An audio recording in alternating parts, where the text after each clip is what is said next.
भेंट हुई है, अब क्या बात हो गई, ऐसा क्या हुआ अकस्मात मिलने नहीं, चले? मैं पहले भी आपको मैं एक बात बता दूं कि शुरू में भी जब 83-84 की बात मुझे जो सानिध्य पिता का उनका हमें मिलता था, जो स्नेह, कभी भी राजनीतिक जीवन में विचारों का अलग अलग मनभेद हो सकते हैं, मतभेद की कोई गुंजाइश नहीं होती। मतभेद हो सकते हैं, मनभेद की कोई गुंजाइश नहीं हो सकती।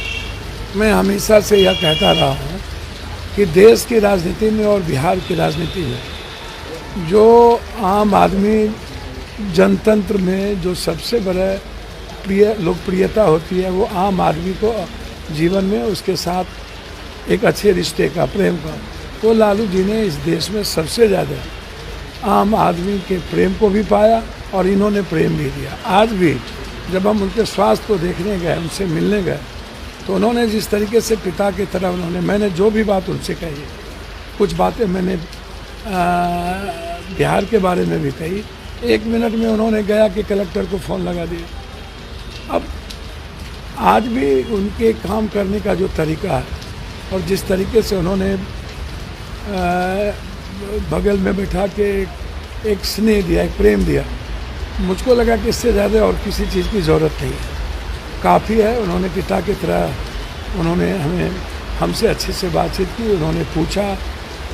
वर्तमान राजनीति के बारे में कोई चर्चा नहीं हुई, लेकिन यह ज़रूर उन्होंने कहा कि सबको मिलजुल करके 2024 में इस देश के संविधान और लोकतंत्र को बचाना है, इस देश को गलत लोगों के हाथों से बचाना है और सबको मिलजुल के, जो जहाँ लोग हैं वहाँ जिसका जो पकड़ है समाज में, राज्य में, क्षेत्र में, तो उस पार्टी को सम्मान देते हुए आगे बढ़ने की ज़रूरत है। तो उन्होंने फिर हम लोग मिलेंगे, उन्होंने कहा कि कुछ दिनों के बाद हम बैठेंगे, बातचीत होगी।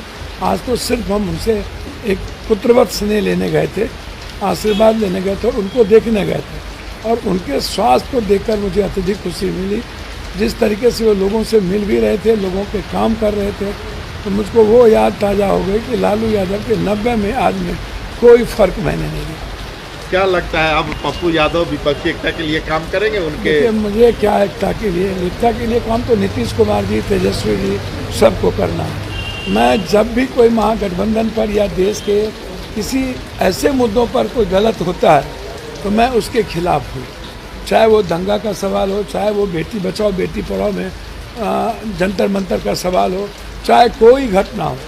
और ऐसे जैसे मैंने अभी नेपाली नगर की जीत हमारी हुई, हम लड़े, लाठी खाए, तो नेपाली नगर जीते ना।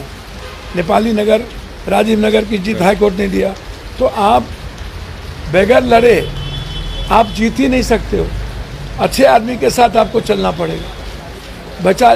इसीलिए मुझे लगता है कि बिहार में लालू यादव को केंद्र में रख करके यदि नीतीश कुमार हो या दोनों भाई चले, तो मुझे लगता है कि बड़ी सफलता मिलेगी और बड़ी जीत मिलेगी।